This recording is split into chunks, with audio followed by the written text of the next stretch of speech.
As I've been looking at tech stocks over the past few days, something interesting caught my attention.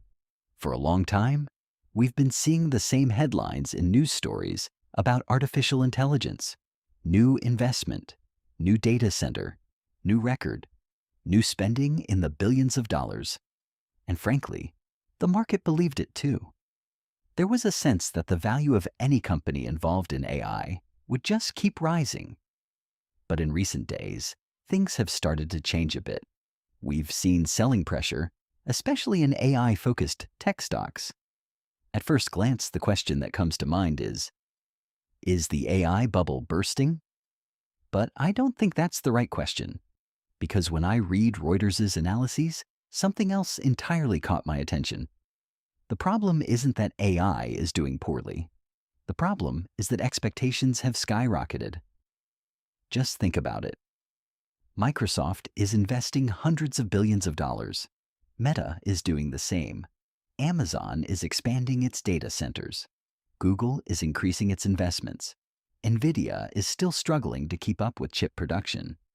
So, there's no stagnant industry here. On the contrary, everyone is investing more. So why have investors started to get nervous? I think the answer is quite simple. For the first time, people have started asking this question. When will all this investment actually start turning a profit? And in my view, that's exactly where the story takes a turn.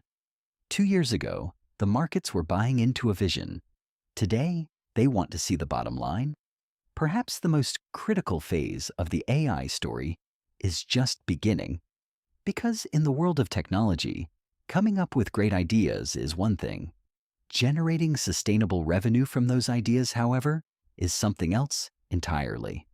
In fact, if we look at the history of finance, we see many examples of this. The internet revolution was like that. Electric cars were like that too.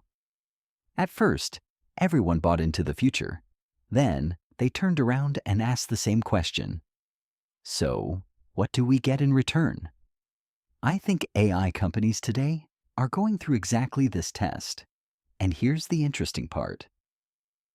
Most companies aren't actually reporting bad results. The problem is that investors are no longer satisfied with good results. Because expectations have reached such a level that the market demands near perfection. Even the slightest disappointment can result in billions of dollars in lost value. This strikes me as a bit dangerous, because sometimes technology doesn't change. It's just people's expectations that change. And more often than not, that's exactly what drives the markets. But I think there's an even more important aspect to this. Because what happens on Wall Street often doesn't stay on Wall Street. When investors' expectations change, companies' decisions start to change as well. Maybe some investments are put on hold. Perhaps some projects are being reevaluated. Perhaps billions of dollars in spending are no longer approved as easily as before. That's why this isn't just a story about a few tech stocks falling. Perhaps it's one of the first signs that the AI race has entered a new phase.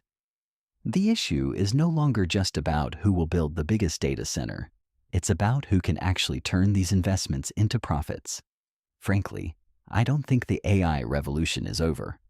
On the contrary, I think we're still at the very beginning of the journey. But it seems we're entering a new phase. The first phase was one of excitement. Every new AI headline drove stock prices higher. Now, the second phase has begun. Investors no longer want to hear just about vision. They want to see revenue.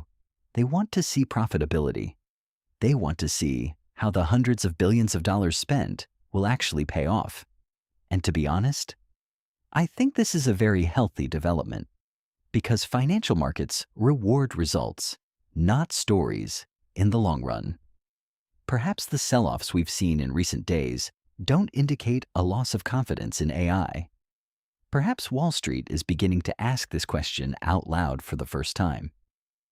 Okay, AI may change the future, but what will the economic value of that future actually be? And as far as I'm concerned, that will be the most important question of the next few years.